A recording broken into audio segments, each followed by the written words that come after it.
आप लोगों के साथ एक चीज़ शेयर करना चाहता हूँ, ठीक है, कि मेरे पास बहुत दिन पहले एक केस आया, ठीक है। केस में ये था, एक्चुअली में ये हाइपोथेटिकल कहानी मेरे पास नहीं आया, वो एक मेरे फ्रेंड के पास आया, ठीक है। तो कहानी कुछ ऐसा है कि मेरे एक फ्रेंड के पास एक केस आया, पेशेंट था, पेशेंट फीमेल थी और उसका एज करीब करीब था 65, ठीक है।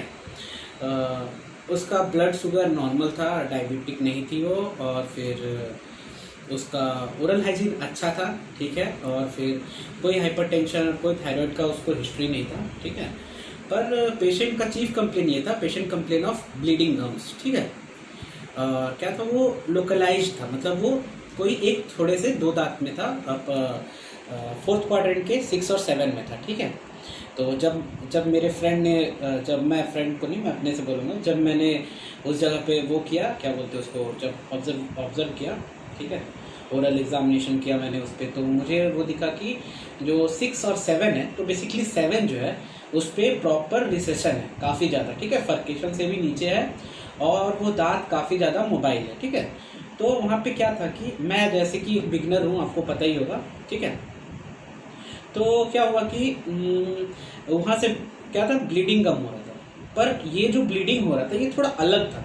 ये अलग इसलिए था क्योंकि जो रिसेशन था, ठीक है, मसूड़े से और हड्डी के बीच से यहाँ पे खून नहीं आ रहा था, ठीक है, यहाँ पे खून आ रहा था उसके दांत के सॉकेट से, प्रॉपर सॉकेट से, ठीक है। तो मैंने क्या किया, मैंने एक एक्सरे लिया, ठीक है। तो मुझे यही दिखा कि वो दांत जो है अंदर हड्डी से कहीं से भी जुड़ा हुआ नहीं है, वो एकदम ग्रेड 3 मोबाइल है और वो एकदम से हिल रहा है, ठीक है। तो फिर उसके बाद मैंने क्या किया, मैंने बोला कि ठीक है, ये दांत ऐसा है कि ये दांत बच नहीं सकता, ये दांत पूरा का पूरा बेकार हो चुका है, रिसेशन इतना ज़्यादा है, ओरल हाइजीन आपका बहुत ख़राब है, रिसेशन इतना ज़्यादा हो गया है कि ये खून निकल रहा है, तो हम लोग उसको निकाल देंगे, ठीक है। तो पेशेंट को पहले हम 3 दिन का एंटीबायोटिक्स दिए और निकाल दिए। पर ये बात डिनोट करने वाली थी, जैसे मुझे बताया गया कि 3 दिन का मेडिसिन देने के बाद भी कुछ खास असर नहीं था। ऐसा नहीं था कि मतलब ब्लीडिंग रुका हुआ था, ब्लीडिंग हो रहा था, धीरे धीरे उस जगह से खून निकल रहा था, ठीक है। मैंने दांत निकाल दिया, मुझे लगा कि इन्फेक्शन होगा अंदर में, वो धीरे धीरे ठीक हो जाएगा, एंटीबायोटिक प्रोसीजर कर दिए हम लोग, तो कोई दिक्कत नहीं है, ठीक है। फिर क्या हुआ, मैंने उसको, उस टाइम एक दांत था वो भी ग्रेड 3 मोबिलिटी था, मैंने सूचर भी नहीं किया, मैंने वो बहुत अच्छे से इरिगेट करके उसको भेज दिया, क्या बोलते हैं, प्रेशर पैक लगा के, ठीक है। फिर उसके बाद क्या हुआ, पेशेंट का कॉल आता है, मैंने बोला 1 घंटे के बाद हटा के आइसक्रीम खा लेना, जैसे चलता है। पेशेंट घर पहुंचा, 1 घंटे के बाद मुझे फ़ोन करता है पेशेंट कि सर ये तो ब्लीडिंग रुक नहीं रहा है, हर करीब आधा घंटा मेरे मुंह में पूरे में खून भर जा रहा है, ठीक है। तो फिर मैंने उसको एक दिन बोला कि चलिए देख लीजिए, एक दिन दवा वगैरह दिए, ठीक है। फिर अगले दिन हम फिर बुलाए, फिर मैंने देखा कि ब्लीडिंग काफ़ी था, मतलब ऐसा था कि उससे लगातार ड्रॉप बाय ड्रॉप खून निकल रहा था उस सॉकेट से। और अब क्या था, अब अंतर क्या था कि मैं जब बहुत अच्छे से ऑब्जर्व किया, तो उसके उस दांत में जो मैंने निकाला था उससे ब्लीडिंग रुका हुआ है, मतलब उससे भी हो रहा है पर बहुत कम हो रहा है, पर अब जो ब्लीडिंग हो रहा था वो उसके 6 से हो रहा था, ठीक है। तो मैंने अपने एक फ्रेंड को कॉल किया, ठीक है।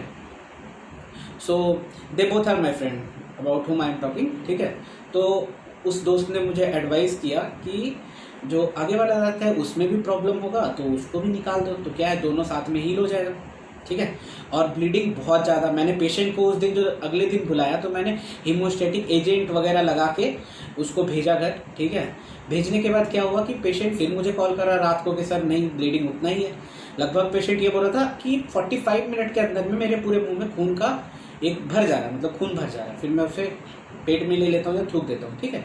तो ये चीज़ है, उसको वीकनेस भी होने लगा, मैं भी बहुत स्ट्रेस्ड आउट हो गया कि अब क्या करूँ मैं। फिर मैं वही अपने फ्रेंड को कॉल किया, तो एज अ डेंटिस्ट उन्होंने भी उतना वो नहीं किया, वो बोले कि बगल वाले दांत को भी निकाल दो, उसमें भी प्रॉब्लम होगा, ठीक है। तो मैंने अब क्या किया कि मैंने उसको भी निकाल दिया, ठीक है। और मैंने क्या किया कि मुझे लगा कि मैं सूचर पिछले बार नहीं दिया था, इस कारण से खून निकल रहा होगा बहुत ज़्यादा, हील नहीं हो पा रहा होगा, तो फिर मैंने उस पर सूचर लगाया, ठीक है।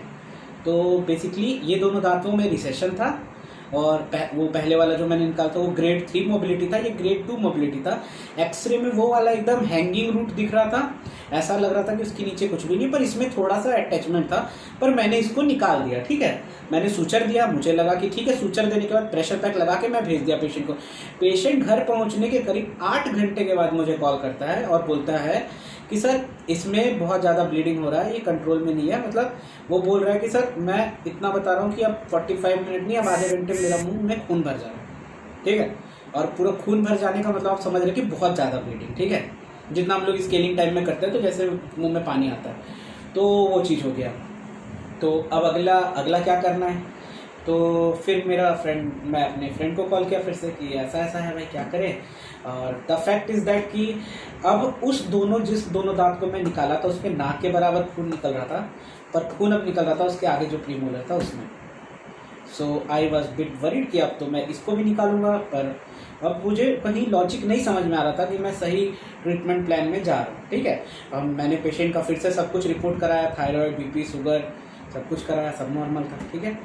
अब पेशेंट मेरे ऊपर चढ़ने लगा कि ये क्या हो रहा है, आप सही से इलाज नहीं किए, आप मेरा वो एक्चुअली पेशेंट वो क्या किया, अपने गांव गया कहीं पे, वो अपने गांव से कहीं से बात किया होगा, तो कोई बोल दिया होगा कि जिंदा दांत है तो उसको निकाल दिया, तो उसका नस था वो निकल गया उसके साथ, दांत के साथ, तो इसीलिए आपका इतना खून निकल रहा, डॉक्टर को काम नहीं आता, ये वो दिस है, ठीक है।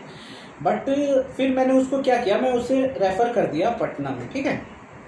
पटना में नहीं, मैं उसको रेफ़र किया था, लग रहा है कहाँ, गया रेफ़र किया था, ठीक है। तो वो अपना गया का जो भी प्रोसीजर था, गया में उसको चेक नहीं किया गया, क्योंकि मे बी उन्हें कुछ पता चला, तो वो उसको रेफ़र कर दिया पटना, ठीक है। तो पटना में उसका ब्लड सैंपल लिया गया, अगले दिन उसको रिपोर्ट दिया गया। तो basically she is suffering from blood cancer, ठीक है, ब्लड कैंसर था उसको, ठीक है। तो आई थॉट वो ये पूरा कहानी जब मुझे उन्होंने बताया, ठीक है, तो मैं सोचा कि मैं बताऊं आपको भी कि ये बहुत ही कॉमन सिम्टम्स है ब्लड कैंसर का, कि अगर आपको कहीं पे भी ओरल कैविटी में, ओरल हाइजीन ठीक है, डायबिटीज़ कंट्रोल है, हाइपरटेंशन नहीं है, सब कुछ नॉर्मल है, पर अगर आपको जनरलाइज्ड रिसेशन, लोकलाइज्ड रिसेशन दिख रहा है 1 से 2 दांत में, ठीक है, तो इसका मतलब ये हो सकता है कि पेशेंट को ब्लड कैंसर हो, ठीक है। और मेन जो रेडियोग्राफिक फीचर है आपका ब्लड कैंसर का, अगर ओरल हाइजीन में उसका मैनिफेस्टेशन, ओरल कैविटी में उसका मैनिफेस्टेशन होता है तो ये है कि उसका जो एक्सरे में जो रूट दिखेगा वो हैंगिंग रूट दिखेगा, वो ऐसा लगेगा कि वो दांत बस मसूड़े से जुड़ा हुआ उस लोकलाइज एरिया में। और साथ में ध्यान देने वाली बात यह है कि पहले हम लोग को एक बार स्केलिंग करके देख लेना चाहिए, और मेडिसिन चला के, कि स्केलिंग करने के बाद आपका ब्लीडिंग गम का प्रॉब्लम ऑलमोस्ट ठीक हो जाता है 95 केसेस में, 95% केसेस में। तो जो थोड़ा 2-4% का आप वो उसमें देख सकते हैं कि मतलब हाँ ये आपका ब्लीडिंग गम हो रहा है या आपके सॉकेट से खून निकल रहा है। तो यही चीज़ मैं बताना चाह रहा था कि, तो मैं इस तरीके से आपको बताया कि ये चीज़ आपको ध्यान रखना चाहिए कि अगर सॉकेट से खून निकल रहा है तो पहले उसका ब्लड रिपोर्ट अच्छे से करा लें, उसके बाद ही कुछ करें, नहीं तो बड़े हॉस्पिटल्स में आप उनको रेफ़र कर दें।